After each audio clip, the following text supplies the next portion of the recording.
Hollywood Brown. Okay, so last year signs a 1-year deal with us, $7 million deal worth up to $11 million in incentives. Obviously, that didn't. None of those incentives hit. Played in 5 games if you include playoffs. Missed most of the season with a sternoclavicular injury on the first play of preseason. The odds of that happening, man. Contract projection, according to Spot Track, is about 1 year, $8 million. So kind of right around where he was paid last year as far as average yearly amount. So, JD, all things considered, I know looking at the list, because we talked about earlier on in the offseason that Hollywood Brown was one of your top 5 guys to bring back. When you look at everything that kind of played out this year, obviously you talked about how he wasn't really utilized when he did come back at the end of the season. How much do you think that plays a factor with him not wanting to come back, if that is a potential reason? And also, too, with the $8 million potential of the of a kind of a running back of what he made last year from us. Oh man, I think they really missed a moment. It was time when him and Pat was on the bench. Pat was like, "Hey man, we'll be back here next year." I think Hollywood wants to be a part of that. I think he really found a home here, and it didn't go as planned, neither for him or the team. And it's just unfortunate that it happened that way. Do teams try to pull him away because of his talent? And just like G-Pick said, when he's healthy, Hollywood is a stud. That is absolutely a fact. I've seen other people talking about, why you want Hollywood? Man, because Hollywood has been torching defenses ever since he got into the league. Like him or love him, hate him, whatever it is, right? I mean, he goes out to Arizona and he plays with 3 or 4 different quarterbacks. Kyler Murray was hurt. They brought in, I forgot who all they used, but that's what it was. So he comes here and he gets hurt over something like this, the sternoclavicle, and he misses out. So we've seen him in training camp what it could look like, Marcus. Training camp looked sweet. It was bombs away, baby. It was bombs away, man. And that's all we wanted. We wanted that all during the season. And it couldn't. Him, Rasheed Rice, we didn't expect these guys to go down. We didn't. So if you could get Hollywood on the team, friend, like, hey, man, look, Hollywood, listen, let's do something, okay? I know you like it here.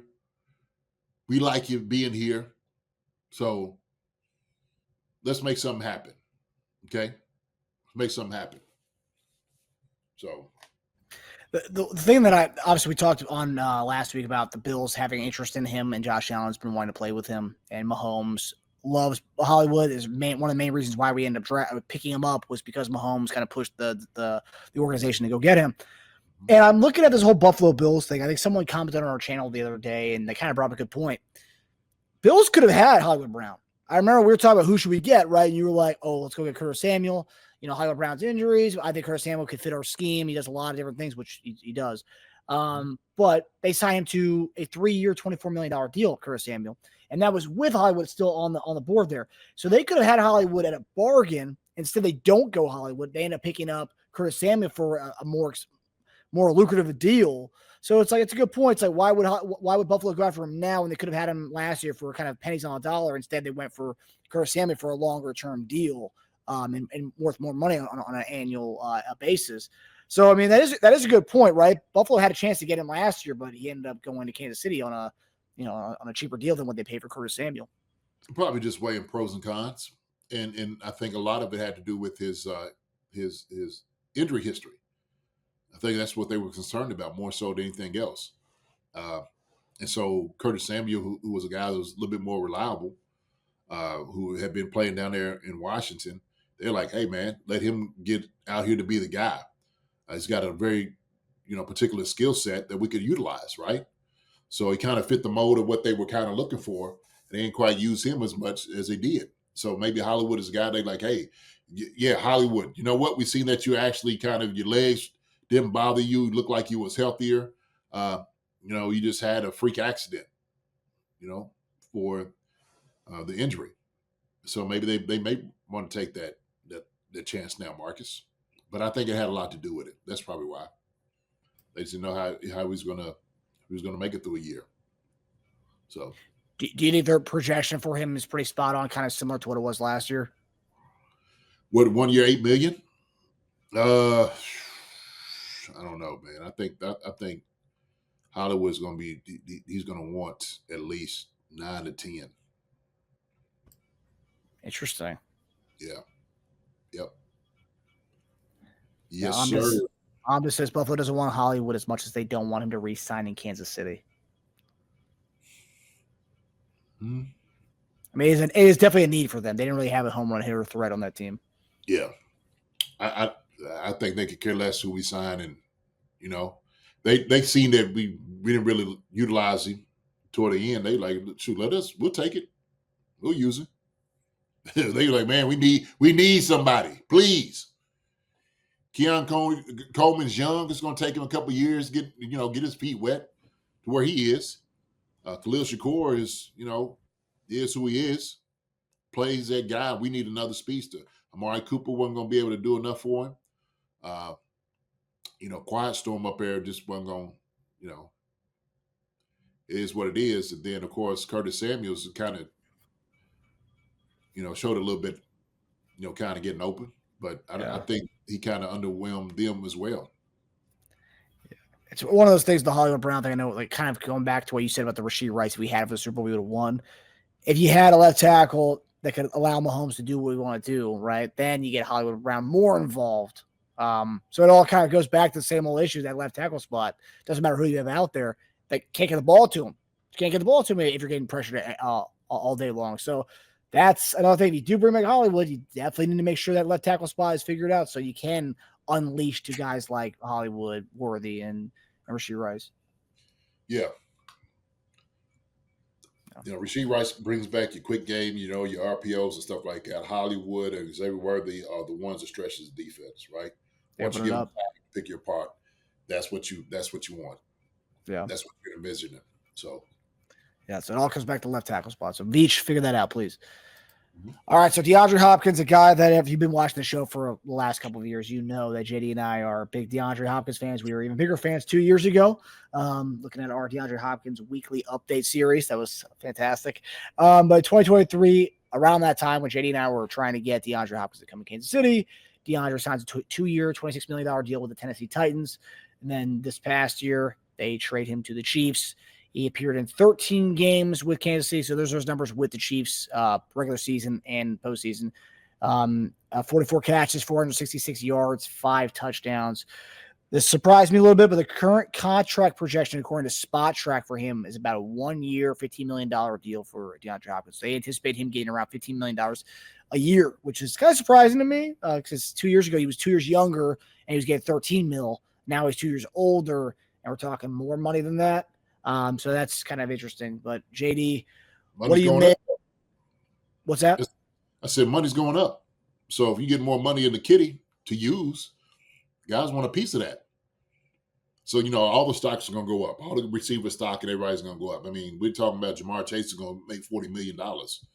So if I'm his agent, I'm just like, is he, half of what Jamar Chase is or a quarter of what it is? Shoot. Like, give us that. That's what we want. Right? So, I don't know. That's at his stage in his career, how much is money he's made? He's had a few contracts, right? He's made good bank in the league. How much of that in this, I don't even know what year it is for him, but in this year of his career, how important is money at this point versus being able to go back to the big dance and actually kind of, win it? I think it's that's more important to him than anything else is winning the ring. I think this is going to be his 14th year. So hold on. 1, 2, 3, 4, 5, 6, 7, 8, 9, 10, 11, 12. 13th year. It's going to be his 13th year. So I think he's made a boatload of money. I think he's okay at that department. Some guys, it's like, hey, man, I can't never get enough. But I think DeAndre Hopkins, for who he is, like Melly Matrix said, loves his leadership and story, just don't know what he has left.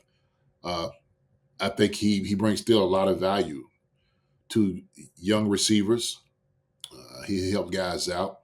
I mean, he caught, like you said, 44 catches for us, right? 466 yards, 5 TDs.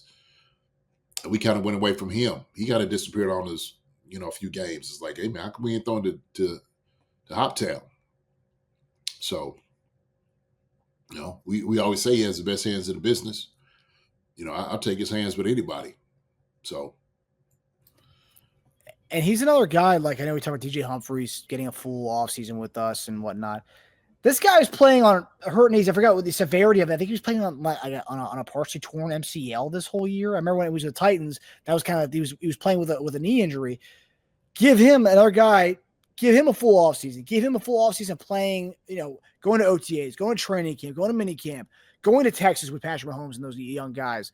Like, give him that as well. And I think, I know people want to chalk it up to, Chiefs don't know how to play with big body receivers. They can't play with Dustin Ross. They can't play with D-Hop. They can't play with Josh Gordon.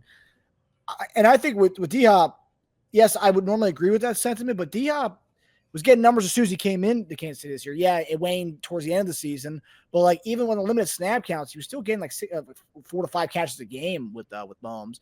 So give him a full offseason, and obviously I'm not paying him 1 year, $15 million. No way. But if he wants to come back to try to play for a championship and he takes a reasonable deal, then why not? Give him a full offseason, give him a full time to heal and get healthy, but then also give him full time to participate in practice with Mahomes and kind of gain that chemistry and rapport down.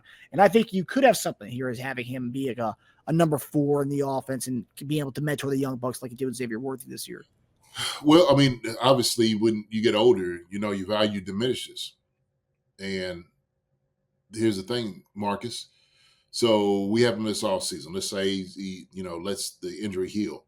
The only thing is when you're older, you don't heal as fast. You've had several injuries and whatnot, and so it could reoccur. It could be a reoccurring injury over and over again, nagging stuff.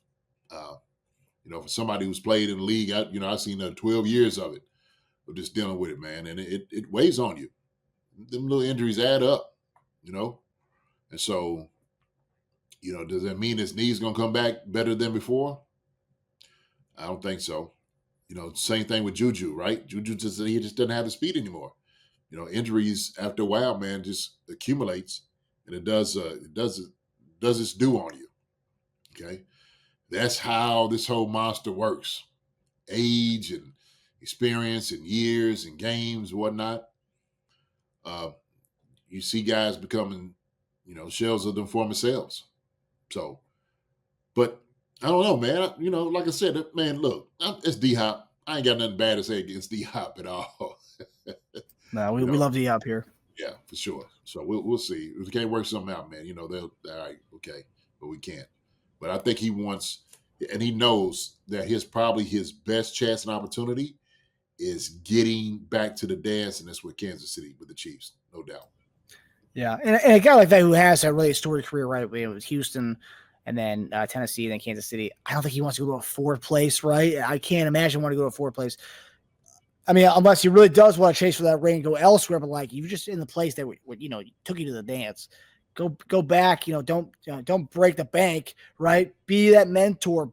Age the way you want to age by being that veteran voice in the locker room where all the young bucks look up to you, and compete for the ring. So I mean, obviously he needs to. It's whatever's important to him, right? The money or going for the ring. But I still see him wanting to bounce to another franchise at this point.